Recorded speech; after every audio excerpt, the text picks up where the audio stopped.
satu hal yang sangat penting, yaitu tentang pengertian dari Islam. Pengertian dari Islam.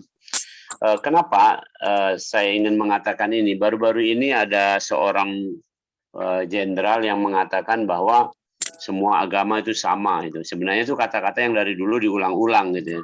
Tapi ini kan menimbulkan banyak omongan kira-kira begitu. Terus kemudian baru-baru ini juga banyak orang dengan mudahnya menghina Islam dan kaum muslimin gitu ya. Ya, termasuk kita tahu ada orang yang sampai ribut-ribut di penjara, kemudian dipukul segala macam karena masalah Islam.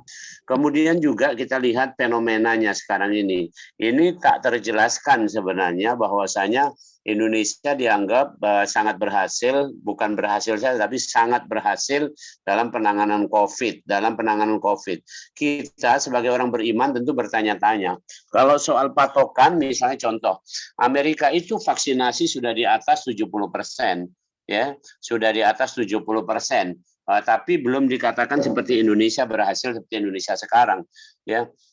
Nah, tapi kita baru 23% sudah berhasil dan sebagainya.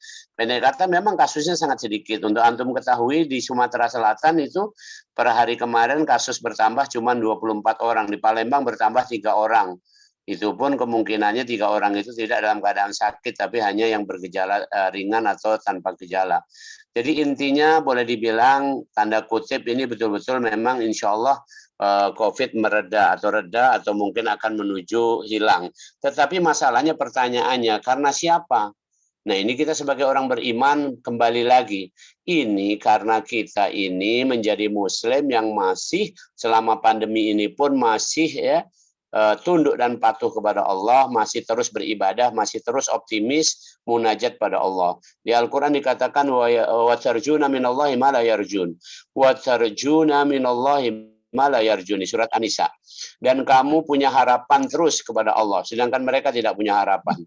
Jadi tidak pernah kita putus harapan. Dari awal pandemi saya sudah sering menyatakan tentang ketenangan dan optimisme, bahwa pandemi ini dihadapi dengan ketenangan dan optimisme. Ya, yang ini saya sering dicibir oleh orang banyak ya, bahkan teman-teman kami di tim ahli Satgas pun itu termasuk katakanlah menyudutkan saya dengan pernyataan-pernyataan seperti ini. Termasuk pada waktu saya menyatakan bahwa orang meninggal karena ajal, bukan karena penyakit dan seterusnya. Pendek kata banyak hal yang itu, dan saya diminta untuk mengubah pernyataan itu. Saya tidak mengubahnya karena kenapa? Saya teringat dengan akidah kita. Nah, mari kita lihat pengertian Islam. Kita kembalikan semua bingkainya pada Islam. Nomor satu ya, bahwa al-Islam, kata-kata Islam itu artinya adalah Islamul wajhi. Jadi wajah kita tunduk kepada Allah, sujud. Ya, ini nggak sembarangan, ini nggak sembarangan. Di ayat yang lain dikatakan ila sujudi wahum salimun. Mereka disuruh sujud padahal mereka waktu di dunia dalam keadaan aman, sentosa, sejahtera, tetapi mereka nggak mau sujud. Inilah orang-orang kafir. Jadi kita ini adalah orang yang senantiasa menundukkan wajah, sujud ya, kepada Allah Subhanahu wa taala. Itulah kalau kita orang Islam. Ini pengertian yang pertama. Pengertian yang kedua yaitu istislam. Istislam. Ya, di Al-Qur'an di surat Ali Imran ayat 83 ya, di situ disebutkan bahwa kita itu akan tunduk kepada Allah suka atau terpaksa. Ya. Walahu man fis samawati wal ardh ta'a au karha. Ya, semuanya yang ada di semesta alam ini akan tunduk kepada Allah ta'a au karha. Ya, dengan ketaatan rela, sukarela maupun dengan karha, kariha, terpaksa.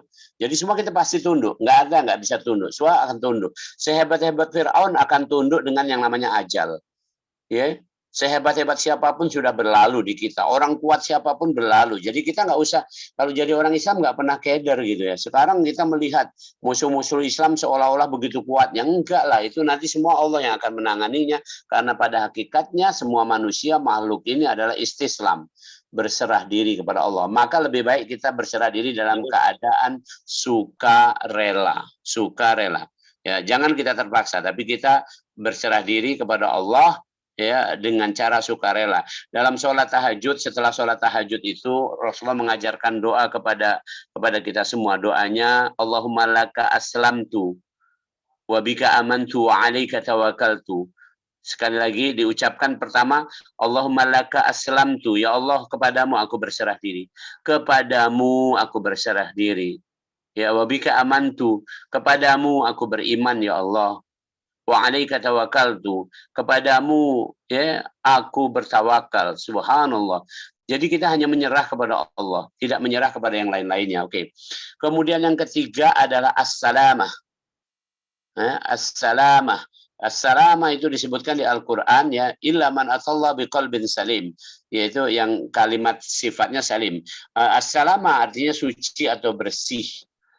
Di surat 26 ayat 89 ya, salamah bersih suci. Makanya pelajaran berharga untuk kita semua, seorang muslim ini ajarkan kepada diri kita, kepada anak keturunan kita. Pertama adalah toharo. Sekarang udah banyak banget gak diajari masalah ini, masya Allah ya. Toharoh itu bukan hanya kelihatan bersih, tapi bersih dan suci. Bersih dan suci. Berapa banyak sekarang ini orang Islam nggak risih ya memelihara anjing misalnya, bersih tapi dijilat anjing kan najis, nggak suci kan, kira-kira begitu. Jadi orang banyak salah kaprah gitu. Kita melihat ikut-ikutan, ya ini itu dan sebagainya. Enggak, kita harus bersih dan suci. Itulah toharoh. Itu baru fisik. Dari segi mental kita harus tazkiyatun nafas, membersihkan jiwa kita. Jangan ada ya seperti sekarang ini misalnya kita sedang ngumpul-ngumpul seperti ini. Kita berkumpul seperti ini dalam rangka bersatu padu, dalam rangka saling menasehati, dalam rangka mengambil manfaat, bukan dalam rangka misalnya mohon maaf ya, banyak di antara kita kaum muslimin ada ngumpul-ngumpul pengajian untuk mata-matain, ngumpul-ngumpul pengajian untuk menjatuhkan dan sebagainya. Enggak begitu. Kita berkumpul dalam rangka untuk kebersihan jiwa kita. Subhanallah. Ya, tazkiyatun nafas. Setiap ucapan dalam majelis, ya, setiap ucapan dalam majelis, setiap apapun itu kita dalam keadaan ya bersih jiwa kita, bersih pula fisik kita. Yang keempat adalah assalam. Assalam artinya selamat. Allahumma antas salam wa minkas salam wa ilaika ya'udus salam wa hayyina rabbana bis salam wa adkhilna al-jannata darus salam. Nah, itu doa-doa seperti itu yang diajarkan Rasul, itu adalah selamat. Ya Allah, Allahumma antas salam, engkaulah keselamatan. Wa minkas salam, darimu keselamatan, dan seterusnya. Ya, sampai terakhir wa adkhilnal jannata ma'assalam. Jadi sampai kita masuk ke surga dengan keselamatan. Jadi orang muslim itu adalah orang yang selalu berada dalam keselamatan. Subhanallah. Antum sudah tahu bahwa misalnya contoh orang bersedekah akan dijauhkan dari bala. Tapi pada hakikatnya orang Islam itu sudah jauh dari bala. Karena apapun yang menimpa kaum muslimin, kata Rasul, ajaba an amril mu'min kullullahu khair. Semuanya bagus. Kalaupun kita kena sakit, maka sakitnya itu bagi kita adalah bagus. Keselamatan. Kenapa? Digugurkan dosa. Kalaupun kita mendapat nikmat, maka kenikmatan itu betul-betul adalah karunia Allah yang melimpah kepada kita. Dan itu pun selamat. Subhanallah. Maka apalah gunanya kita justru membuat celaka atau membuat orang lain menjadi celaka. Masya Allah. Ya, jadi Islam adalah selamat. Dan yang terakhir, as-silmu di surat nomor 47. Ya, asilmu atau asalmu ya. Asilmu itu artinya damai.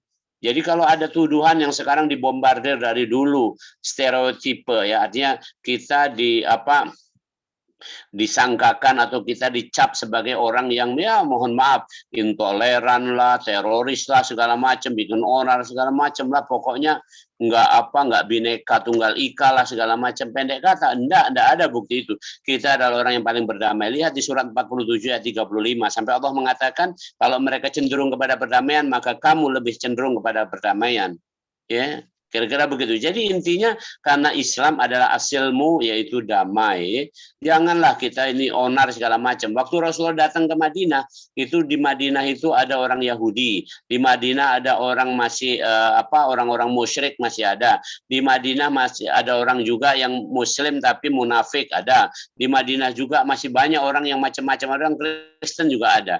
Maka kemudian Rasul mengadakan satu perjanjian atau suatu pedoman yang disebut sebagai piagam Madinah. Itu adalah piagam perdamaian, bahwa kita harus berdamai, hidup berdampingan dan seterusnya. Subhanallah, inilah Islam.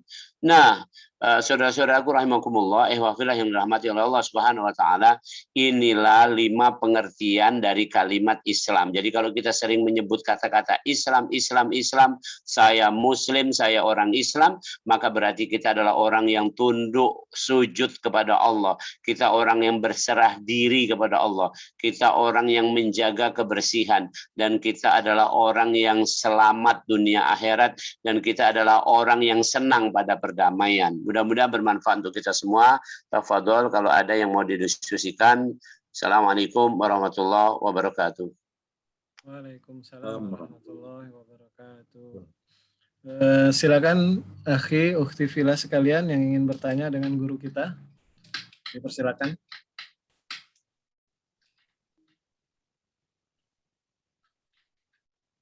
Silakan yang lain. Betul, masih ada waktu tuh 13-10 menit lebih. Silakan. Itu yang mic-nya udah aktif tuh silakan. Akhi Agung, Pak Elan, Sulaiman. Kalau ada yang ingin ditanyakan. Belum, Pak. Belum ada yang mau ditanya. Belum ya. Yang lain silakan.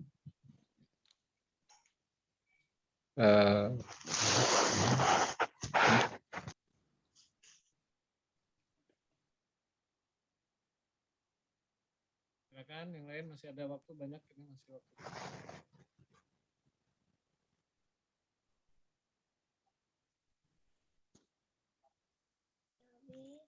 Ahli Albani menyimak. Kalau ada yang ingin ditanyakan, silakan.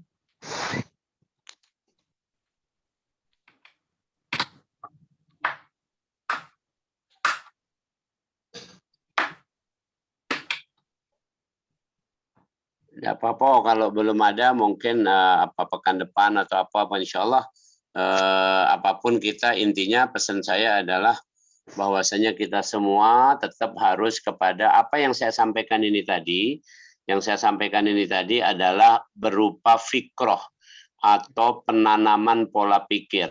Mari kita tanamkan pola pikir yang seperti ini. Kelihatannya sederhana, tetapi inilah inti yang akan menentukan ke depan. Pada pelajaran yang lalu, pekan-pekan yang lalu, saya sudah menyampaikan tentang bahwa pola pikir akan menentukan sikap, kata-kata, dan perbuatan kita. Jadi contoh, ketika kita paham bahwa Islam adalah orang yang bersih tadi, maka pola pikir bersih ini masuk dalam diri kita, dan kemudian kita akan bersikap. Sikap kita cenderung senang kepada yang bersih. Yang kedua, kata-kata kita juga bersih. Kita lafazkan kalimat-kalimat thayyibah. Kita ungkapkan kata-kata yang encouraging, yang menyemangati, bukan discouraging. Ya. Kita ungkapkan sikap kita yang bagus, kata-kata yang bagus. Plus kemudian perbuatan kita juga kita usahakan yang bagus. Bahwa kita punya salah, bahwa kita bisa tersalah itu jelas, itulah manusiawi. Tetapi dengan pengertian yang barusan kita pelajari bersama-sama tadi, ada 5 pengertian kalimat Islam atau pengertian Islam, maka insya Allah itu akan menjadi fikroh pada diri kita. Yang kedua, tolong dicamkan bahwa fikroh ini jangan sendiri, tapi didiseminasi. Sampaikan ini kepada istri, kepada suami, sampaikan kepada anak-anak kita bahwa inilah Islam. Sehingga mereka akan mendengarnya dari kita, dari sumber yang sudah mereka percaya. Dan inilah sebenarnya pengajaran sejati. Ketika mereka nanti bergabung dengan banyak orang di luar sana, ketika mereka sudah dewasa pada menikah, berumah tangga sendiri, mereka akan tahu bahwa pengertian yang kita tanamkan selama masih kanak-kanak ini ternyata memang benar adanya. Subhanallah. Dan kita cuma diminta itu saja kok, nggak lebih. Ya, cuman itu yang diminta oleh Allah Subhanahu wa taala, diminta oleh Rasulullah sallallahu alaihi wasallam kepada kita kaum muslimin. Ya, sampai Rasul mengatakan begini dalam hadisnya, ad-dinu nasiha. Ya, agama ini adalah nasihat. Maka kemudian ditanya oleh sahabat, liman ya Rasulullah? Nasihat untuk siapa ya Rasulullah? Ya lillahi wa li rasulihi wa li a'immatil muslimina wa ammatihim. Ya, nasihat ini berlaku dari Allah, dari Rasulnya untuk kita, yaitu dari kalangan orang-orang ulama dan kalangan orang-orang awam. Jadi semua yang ulama maupun yang awamnya dari kaum muslimin, semua berlaku tentang agama ini. Subhanallah. Itulah pengertiannya. Demikian. Ya dong, kalau ada katik gitu silakan ditutup. Baik Ustaz. Demikian akhirnya sekalian pengajian kita pada malam hari ini. Semoga apa yang disampaikan oleh guru kita dapat kita pahami, kita implementasikan dalam kehidupan kita sehari-hari. Baik, untuk menutup pengajian kita pada malam hari ini, marilah kita bersama-sama melapaskan doa penutup majelis. Bismillahirrahmanirrahim. Subhanakallahumma wa bihamdika asyhadu an la ilaha illa anta astaghfiruka wa atubu ilaik. Baik, akhir kata billahi bisabil haq fastabiqul khairat. Wassalamualaikum warahmatullahi wabarakatuh. Waalaikumsalam warahmatullahi wabarakatuh. Terima kasih. Izin lab ya. Terima kasih.